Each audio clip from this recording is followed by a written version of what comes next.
This is the Sports Spectrum Podcast, where faith and sports intersect. Now let's bring in our host, former ESPN producer, Jason Romano. Hey guys, welcome to the show. I am Jason Romano, and this is the Sports Spectrum Podcast. So excited for you to be joining us on the show today, and we have a fantastic conversation with the Tampa Bay Buccaneers Director of Player Engagement, Duke Preston. This guy, I'm telling you, go get a pen and a paper, because some of the things that he says in this conversation need to be written down and need to be applied into all of our lives. I know I wrote down a bunch of stuff and just was listening intently on what this man had to say, and I just think it'll encourage you quite a bit. So we're going to bring to you that conversation in just a second. First, a couple of places you can get in touch with us. Of course, our website, sportspectrum.com. Make sure you click that website and bookmark it and go there every single day for updated content and stories and devotionals and podcasts, all available there at sportspectrum.com. And then if you want to reach us directly, you can email me, jason@sportspectrum.com, for stories, and maybe you have a guest idea or just want some feedback, want to provide some feedback on our guest, Duke Preston. You can email me, jason@sportspectrum.com. And we are presented today by Fill the Stadium and Compassion International. And we know what happened a year ago with COVID-19. Children around the world living in poverty. The issue of food has gone from hunger to starvation. The pandemic has magnified their needs, and children and their families are truly in crisis. But here's the cool thing that's going on. Compassion partnered with their pro athlete friends to launch this Fill the Stadium initiative. It's been about a year now since we launched this initiative, and I can tell you, based upon what Compassion has provided to us, that they are just about, 3/4 of the way through in reaching their goal, because initially 70,000 kids were in desperate need of help, and that's the size of an average NFL stadium. Because of people like you, we have filled 47,000 plus seats. $23 million has been raised so far, and we're getting closer to that goal of filling 70,000 seats. So together, let's ensure that no kid goes to bed hungry, and you can donate right now. This is a stadium that cannot remain empty. Fillthestadium.com is the website. Any amount helps. Fillthestadium.com, and let's help these children in crisis. All right, let's get to our conversation with Duke Preston. Man, this was one guy who had so much wisdom. The Tampa Bay Buccaneers Director of Player Engagement, actually a former NFL player. He was initially drafted in the 4th round back in 2005 by the Buffalo Bills, had a stint with the Packers and Cowboys as well. And by May of 2010, at the age of 28, he was done playing football. He's now entering his 6th season as the Director of Player Engagement with the Tampa Bay Buccaneers, the Super Bowl champion Tampa Bay Buccaneers. He joined them prior to the 2015 season, and this conversation takes a road that I think you'll really enjoy hearing about from a spiritual perspective, both in Duke's life and within the team's life, and just what it was like to be around a Super Bowl champion team, and even being around a guy like Tom Brady. Tons of fun here, tons of wisdom. Duke Preston is our guest. Take a listen to the Tampa Bay Buccaneers Director of Player Engagement, joining us on Sports Spectrum.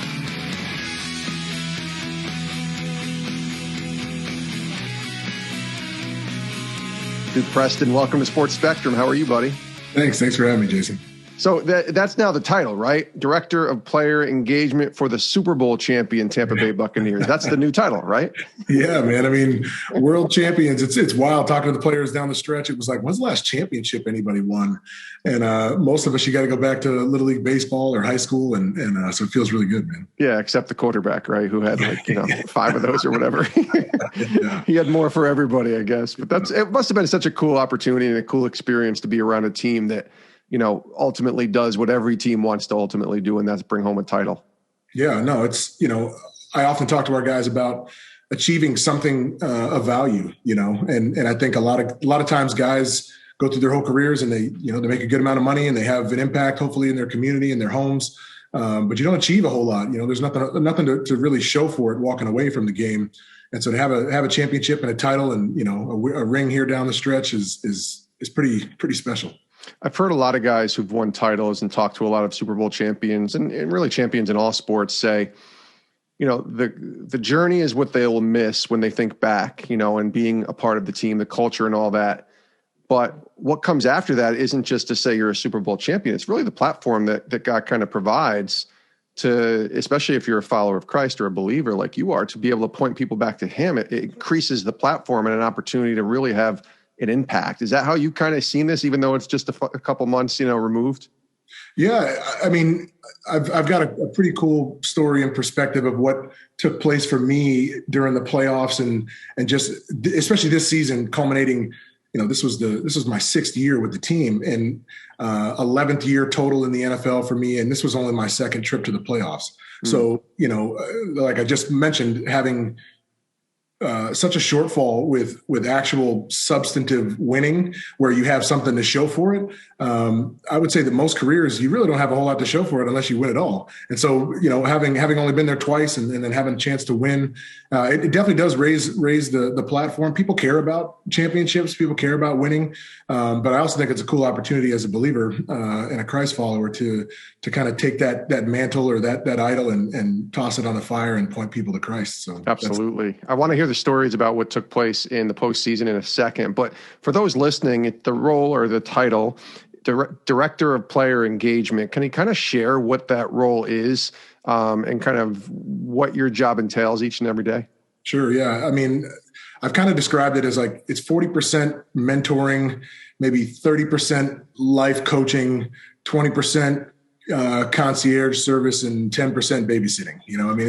It ends up being a fun mix of trying to help young guys, for the most part, assimilate into the NFL as professionals, right? I mean, these guys are talented, obviously. That's why they get drafted. That's why they get selected as undrafted free agents. So when they come in, I spend a lot of time their rookie year helping our guys hopefully grow up and become pros quicker than they would on their own. And then for the other guys, it's taking them from, becoming a first-time starter to then trying to help them, plan and project their life and put themselves on a trajectory where they make the most of their opportunities. I think there's a fun intersection for me where my ultimate goal is to lead people to Christ, right? To be resourceful enough and attentive enough to help restore felt needs, while at the same time knowing what their ultimate need is. But if I feel like if I can help and have some credibility with meeting their felt need, we're all going to have enough felt needs that ultimately lead us to our ultimate need in Christ.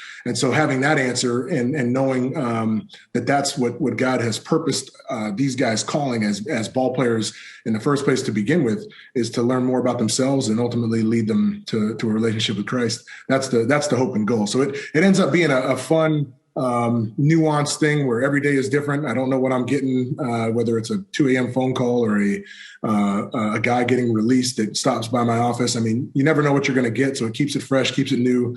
And it's a blast. It's a blessing to be able to be there and be available for these guys. So obviously we don't want to name any names because there's privacy issues in a lot of cases, but can you give us an example of, I mean, you just said 2 a.m. calls. So what's an example of a moment this year where you felt like this was an opportunity with the role that you had, not only to talk about your faith, but to really just be there, love on, support, mentor, all of those words that you used. Is there an example you can share? It's funny, like the 2 a.m. phone call will be, or I'll get like a midnight text that says, "Hey, do you have our security director's phone number?" So, I usually just pick up the phone and call, and I go like, "What's going on, man? What do we need? Right. And a lot of times, guys, "Oh no, I'm good," but this happened and this happened and this happened, and you go like, "Oh man, all right, hang on, like sit tight," or I'll be there, or you end up helping in some other way. I would say that there was a couple instances this year where. I think part of loving people well in this environment is just being honest with them. Sure. Where I like to see a lot of my job as just being a mirror. Guys will share kind of what they hope their lives to be about. Those are guys of faith and those that don't ascribe to the Christian faith. And in essence, I just hold up a mirror and say, look, this is what I'm seeing. Does this match up with the things that you say you want to be about? And in essence, it has an opportunity for them to become more self-aware. And in their self-awareness, they get to decide whether or not they want to take the steps to move forward in their respective areas of goals. And then hopefully I have the resources and the patience and the tools to walk alongside them as they stumble and fall and as they, work towards next steps. I think this year was an awesome thing to where there's been guys that I've had relationships with and had conversations with over the past 3 and 4 years where their lives were chasing after things of the flesh, right? And then to see them kind of set aside some of those things that ensnare them, right? And start to pursue Christ, and then to see God set things in order. And I don't mean winning. I just mean a peace that allows them to go and play and use their gifts and be good stewards of their gifts like God has given them more freely, without being bound up by different things. And then when they come and tell me like, man, I have this peace about what I'm doing. Again, just reaffirming what they're experiencing as the presence of God and the gifts of God when we follow him and we choose to lay aside the things that the world would have us pursue in lieu of him. Does it help that you played too, so you can relate to these guys a little bit differently than say it were me, and I was in this role and I never played professional football? Does that help, I would imagine? Yeah, it does. I mean, I think my dad played 9 years in the NFL, and I grew up, the son of a retiree where I was 3 years old when he retired. So the majority, my whole childhood was seeing him and his transition as a former player, and so the hardships that come with that, even now, I mean, my dad is 67 and he swears he could go run down and cover a kick. And I'm like, Pop, no, those days are done, but it's also something where I got an up close personal look at how closely knit your athletic identity can become to your manhood identity. Right. And so I think my own struggles and issues with that, and I'm an open book, man. I share my mistakes, my successes, the lessons that I learned as a player and beyond with our players. And hopefully it's where, I talk about wounds and scars a lot, right? To where if you have wounds and you leave them unattended to and you just cover them up and act like everything's fine, it's going to get infected. It's going to end up killing you. But if you can go and have it healed where you are transparent enough with your shortcomings, it turns into a scar, but a scar tells a story of not just what happened, but as it pertains to our relationship with Christ, that there's a healer and Christ is ready to heal those wounds. And if we just bring them to him and understand that he has that power to heal, all of a sudden our lives become purposed for serving others in a way that we couldn't imagine. So. And transparency breeds transparency, right? So when you're transparent, that gives the guy you're talking to or the person you're talking to an opportunity to open up to you and not, keep things hidden or, try to cover it up or put on a mask, right? It allows for real, genuine conversation. Yeah, no. And that's the way to growth, right? I mean, to be able to own the hardships that we have. And that's where even the life as a believer it's a repetition of, confession, repentance, and coming back to the Father. I mean, that's the whole life on a daily basis where we acknowledge our shortcomings. We know where the healer is and we go back and rest in his presence, but then move forward. So take us through, Duke Preston, what this was like in 2020 for you. So much happened, obviously, from when we're taping this. It was a year ago that the pandemic declared. And then pretty much a week after, I think Tom Brady is now a Tampa Bay Buccaneer. And people are like, okay, that changes things on the field a little bit and changes the dynamic and the culture within the team when you get a leader like that. And then everything with the race relations and the pandemic continued in the summer, and there was no normal off season for a team. And then you get to the season and you win a Super Bowl. So walk us through kind of what this year was like, from your perspective. Yeah. I mean, so obviously the pandemic was strange. To be home and not be in the office was odd. Yeah. But it was a nice breath of fresh air too, right? Like to spend time with the kids and be around the house. I mean, obviously trying to put 4 kids through homeschool was a challenge, right? Like trying to share computers and figure out how that works. I mean, that's obviously strange. And then, I think the race things that happened last spring brought a new kind of intensity and awareness of for me at least, I think the need that people have for Christ.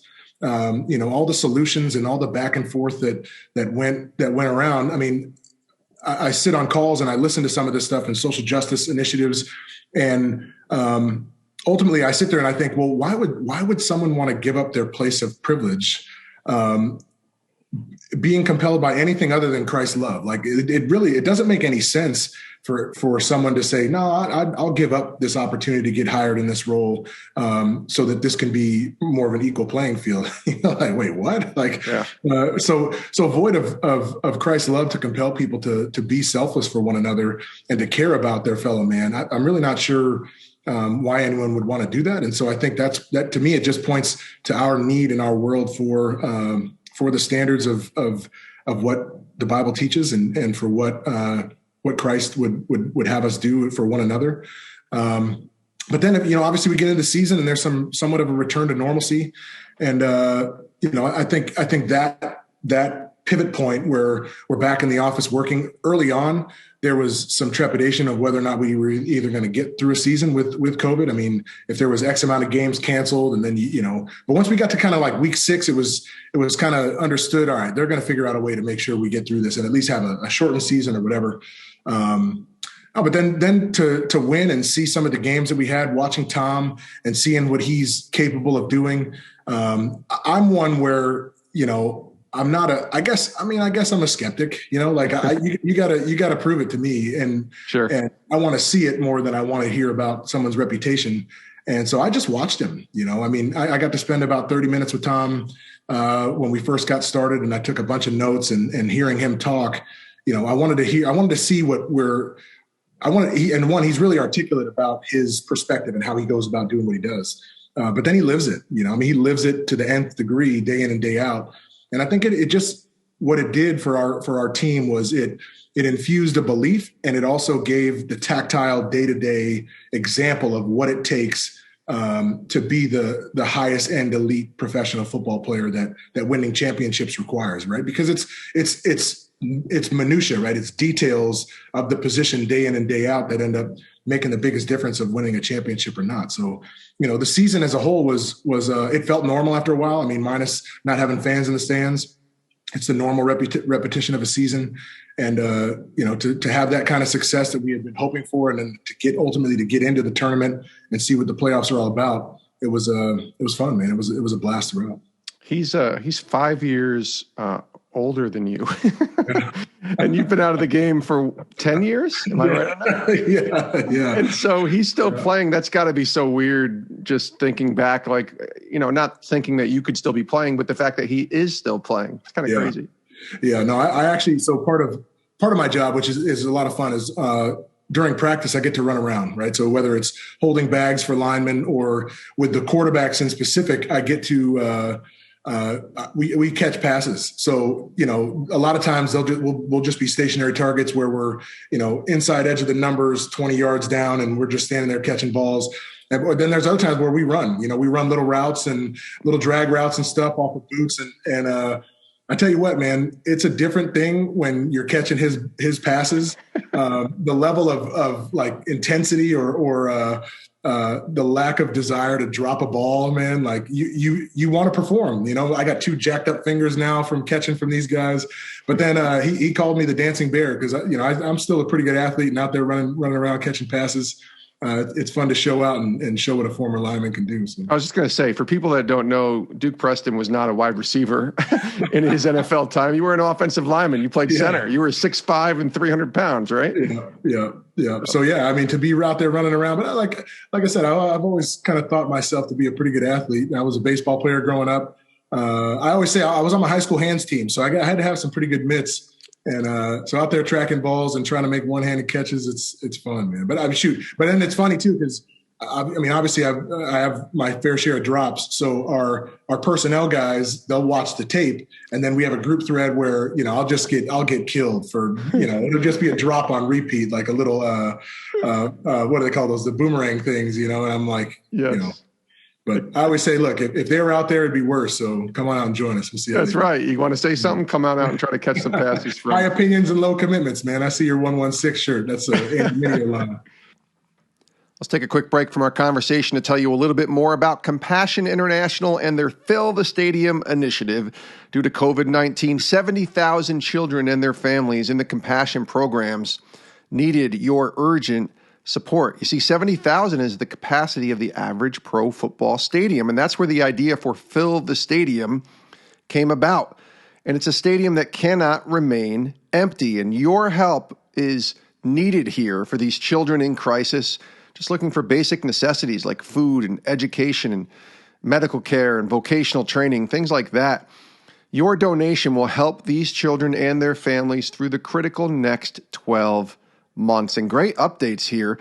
You know, our goal is to help 70,000 kids. Well, so far we filled almost 50,000 seats of those 70,000 kids. So you are doing an amazing work, and many of our pro athlete friends have donated large amounts of money as well. And it's just really neat to see the body come together in a need of crisis. But the work isn't finished yet.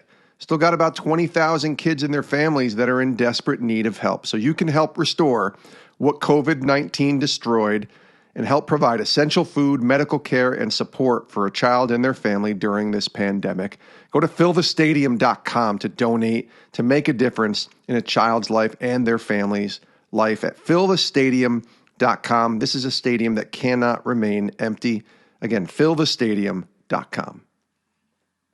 Duke Preston is joining us here on Sports Spectrum. So you mentioned it was some unique things that happened in the playoffs, and wherever and however you feel comfortable sharing, can you kind of share what that was like, kind of walking through with this team? I mean, to win 3 games on the road, even if there is no fans in the stands, is very hard. And I know there was a few fans in Green Bay, but that's a difficult task. But some things happened you kind of mentioned and alluded to. I'd love to hear what you were talking about. So, you know, it was neat. I think about it in a couple different buckets. I mean, as a team, you know, we had a good enough season to get in, but yet I think the really concerning thing was we were 6-2, and we played the Saints, the Panthers, the Rams, and then the Chiefs, right? And we lost 3 out of 4 in that stretch. And it put us behind the 8 ball. It put us in a spot where, you know, we had to go out and win at least 2 out of the last 4, if not 3 out of the last 4. But so on the football side, you know, we had every right for people to say, oh, they'll be one and done. They might beat the Washington football team and then they'll be out. But then the way that we finished the season, winning 4 in a row, really did set the table for us to take a look in the mirror at what had happened in that 4-game stretch where we got, you know, the brakes blown off of us, and come to grips with what we needed to change. And I think from a football standpoint, you know, our coaches and our players really had this humble kind of, you know, like there wasn't, like, for instance, when we went up to Green Bay, it didn't feel like we had this white knuckle have to win approach. It was like we were just out there playing, you know. I mean, we knew we were good enough. We knew we had made the adjustments that we needed to, and we felt like we were the better team walking onto the field throughout. And then so to see a team put fear aside and put the moment aside and just stay with the process day in and day out was really fun to see, because I think, you know, from just a pure football standpoint, you know, I'm a huge proponent of process, right? Like to be able to remove meaning from the situation, just go through the process of what needs to happen in order for you to play your best is how you get the best results. When you start worrying about what's going to happen but what if I do this? That's when your performance starts to decline. And in essence, it is that picture of laying off, you know, the weight that so easily ensnares us in the sin category or the fear category, and just, you know, pressing forward, eyes on the author and finisher, and moving forward to what he has for us. So then that's kind of the football piece of it, but the faith side of it. So we went our Bible study, with the players, we went through the book of John all year, right? And we finished the last week of the season. And so I'm driving to work the first week of the playoffs, and I felt like God really just impressed upon me to remind the guys of the promises that he has for us, right? So I started looking through some books on promises, and you know, ended up going through this series of promises for the guys, right? And it was Isaiah 40. I will strengthen you. I will uphold you. I will uphold you with my righteous right hand, right? My victorious right hand. And that led me to Exodus 3, where God calls Moses out of the burning bush. And Moses starts out with this understanding of the task that's at hand. He needs to go back to Pharaoh and tell him to let his people go. So he's afraid of his own ability to accomplish the task. And so God says, I will be with you, right? So he promises his presence as he goes about the task. And then you fast forward to, I think it's Exodus 33, where God is so frustrated with the people. He says, look, just go up, leave me alone. Like, if I go with you, I'm going to kill you all. And Moses says that he's not going to leave unless God's presence goes with him. And so ultimately where it was cool was we started out talking about God's promises and not so much God's promises with winning, but I think in my own mind, and again, having had so many years of not making the playoffs and so little success as a player and in this role, that you start to kind of go, man, like, God, where are you? Right? Like, you're supposed to give us the desires of our heart. You say that you'll show up and you'll provide. You say that you're going to uphold us with your righteous right hand or your victorious right hand.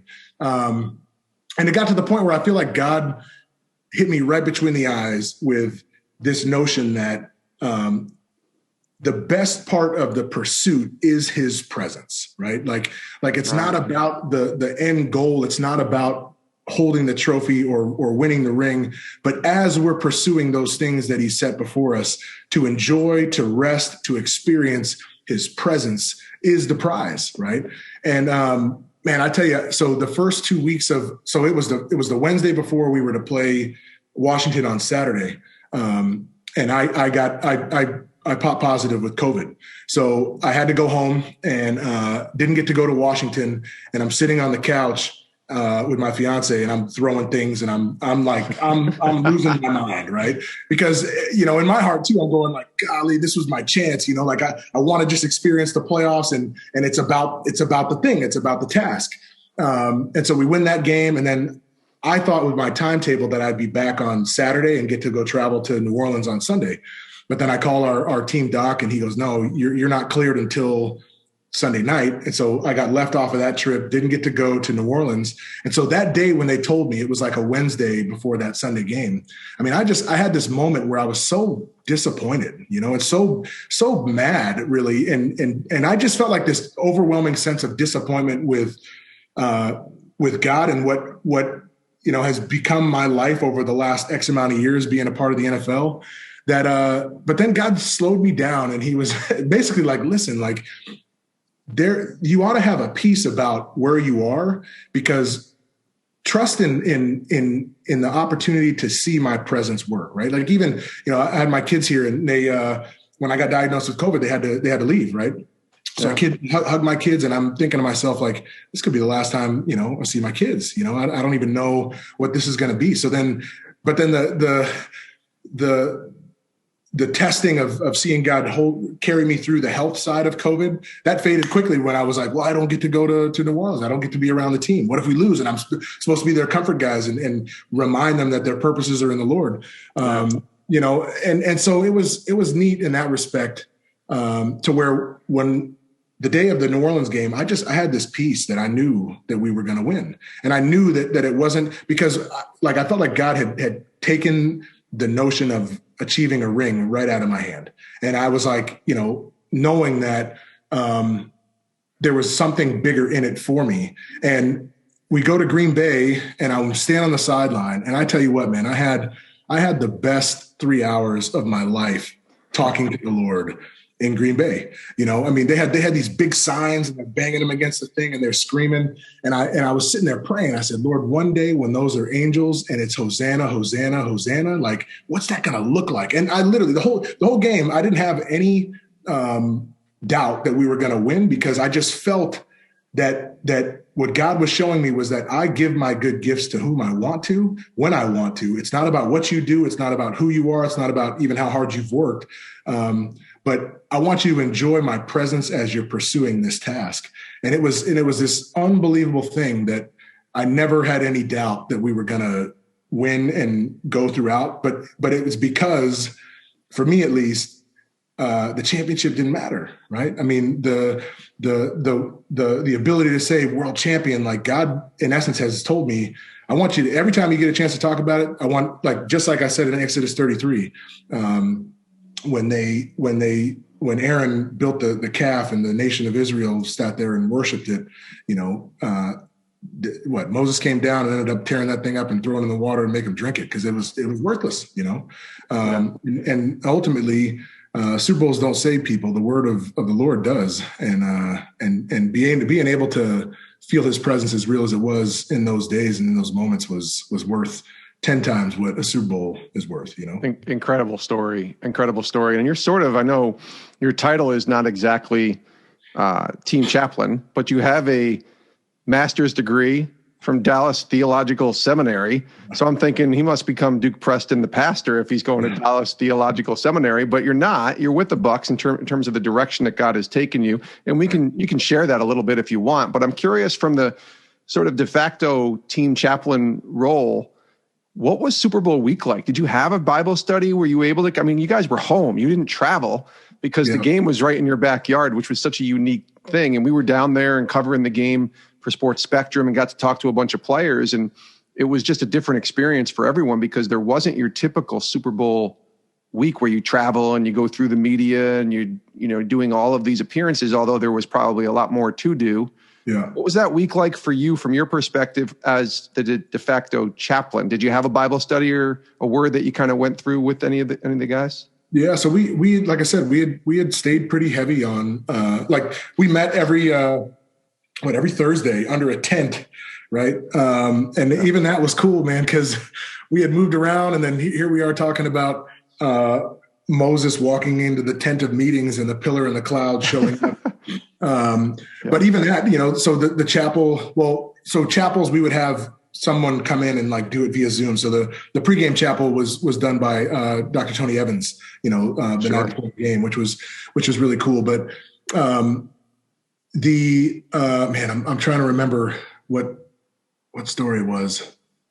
But as we talked about promises, it might come to me, but I'll fudge through it the best I can with my seminary background. So the full picture of where we went from promises was, that God's best promise is his presence, right? That no matter where we are, no matter what we're doing, that his presence is with us. And so as Moses went and met with the Lord in the tent of meetings, the sign that his presence was there was this cloud that would cover the door. And wherever God's presence is, there's signs of that. And so then the tent of meeting becomes the temple that's built for the Lord, right?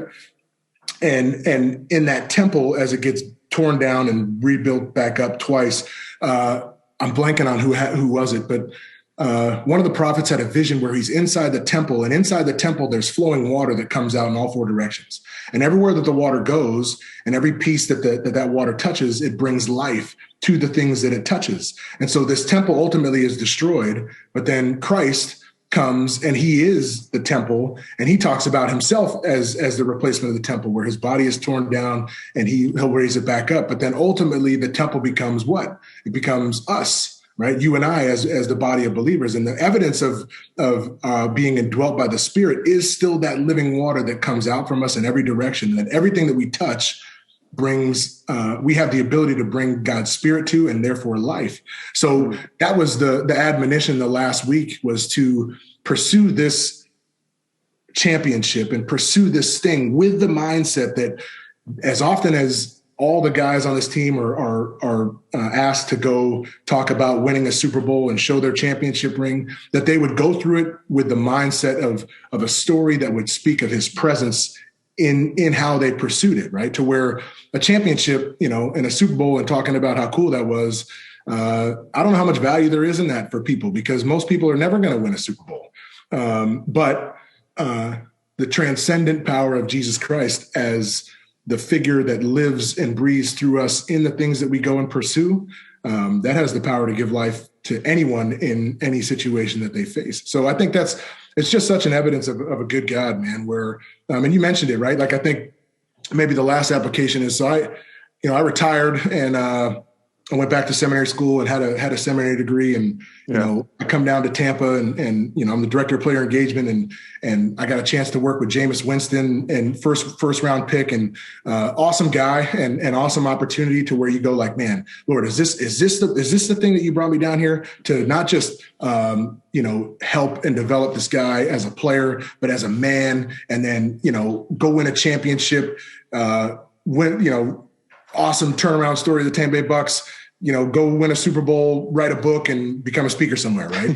But part of that had to do with this kind of ideal background that I had of this former player, seminary educated guy. But then in the course of my time with the Bucs, I went through a divorce in 2018, and you go through something like that, and you start thinking, well, man, I'm disqualified now, right? Like I'm no longer the perfect kind of picture of what Christian ministry looks like, having been divorced and X, Y, and Z. And I think, again, that's what God showed me in the midst of this Super Bowl run, was like, look, I don't need a Super Bowl. I don't need you to have this perfect resume. I don't need you to be this achievement-based and lift yourself up by your bootstrap guy in order to go be effective and do my ministry. In fact, I'm going to use your shortcomings and your failings to bring life in situations that you couldn't have imagined. And so the guys even that we had coming to our Bible study this year, there's a handful of them, and again, that we're in the deepest waters in their marriage, right? And so having the experience that I had, being able to help speak life into those situations, and in some cases bring restoration in those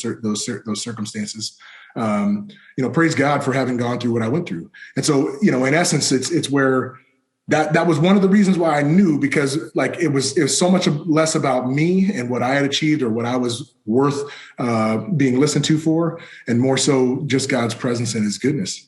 I think that's a really good message for our listeners too, those that might think they're not quote unquote qualified because they went through a divorce, because they had this terrible sin. Maybe they got arrested. Maybe they did something terrible. But I always say God's in the redemption business. Like that's what Jesus is about, right? So close us with some encouragement, I guess, for those people who might be thinking they're just not qualified enough. Yeah. Look, the qualification is Christ. His death and resurrection was either enough or it's not enough. And so, while we ought to very much so pursue goodness, pursue righteousness, pursue being holy on a daily basis, no matter there's no measure of achievement that qualifies one to speak the truth of God's truth, right? Like, it's a Lecrae line too, right? But like God makes crooked sticks to draw straight lines. And I think that's one of those things where if we would just be honest enough and humble enough to look to the Lord to be our qualification, man, he's powerful. He's good enough. He's strong enough. He is all that is enough. We need only be willing conduits of the message and to be faithful where he's planted us, and to be honest enough about our shortcomings. Because again, like you said, the more that Christians, oh no, I'm good. Yeah, praise God, I'm great, brother. Like the more that we posture and pump fake, it doesn't yield any truth within our hearts to where we can be effective for ministry to those who are hurting and dying. And only through the blood of Christ are we redeemed, and only through his presence are we good enough. So in that spirit, man, show your wounds, go get healed, have some scars, and tell the story of the goodness of God. Mm. He is Duke Preston, the Tampa Bay Buccaneers Director of Player Engagement. Next time we'll get you back on and we'll kind of go through your journey a little bit, talk about your football career and, your walk with the Lord. But this is awesome, brother. Thanks for coming on. Thanks for sharing your story a little bit, and all the best to you. Sure thing, Jason. Thanks, man. It was fun. Great stuff there from Duke Preston. Just a fantastic conversation. The Tampa Bay Buccaneers Super Bowl champion, Tampa Bay Buccaneers Director of Player Engagement. I took a bunch of notes. My favorite quote was probably when he said, "The best part of the pursuit is his presence."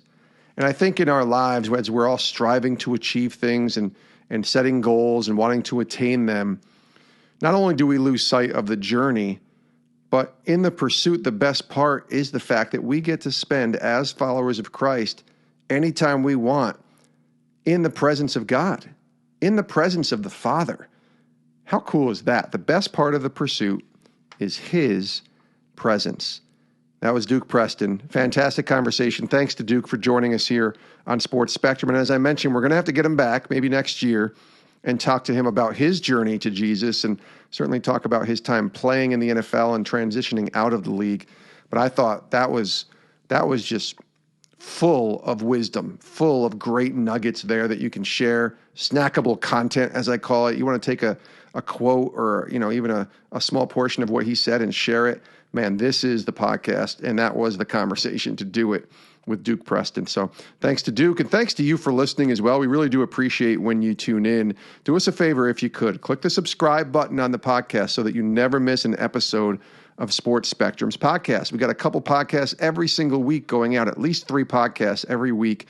So you don't want to miss an episode, and there's tons of great conversations with so many different types of people from the world of football, basketball, baseball, hockey, broadcasting, you name it, speakers, authors, pastors, all types of conversations with different people, including today with Duke Preston. So make sure that you click that subscribe button and never miss an episode of Sports Spectrum's podcast. And then lastly, if you could, tell someone about Sports Spectrum. It really does help when you tell someone, when you let someone know about what we have going on here at the ministry. So we're trying to grow our ministry so we can point people to Jesus. That's the goal. That's the ultimate goal. That's all we care about, is seeing souls saved. Just like Duke Preston said, ultimately, we just want to see people in heaven with Christ. And hopefully we're all going there, everybody listening, but we want to see our friends, our family. And we love using the tool of sports to point people back to our Lord. And so if you believe in what we're doing, you can tell someone else and have them listen, have them download. It helps immensely. It really does. And then lastly, I know I mentioned our magazine a couple times on previous podcasts. That's really the only thing that we charge for here at Sports Spectrum is our magazine. And it's a great way to sow into the ministry with a financial gift. It's $18 for the whole year.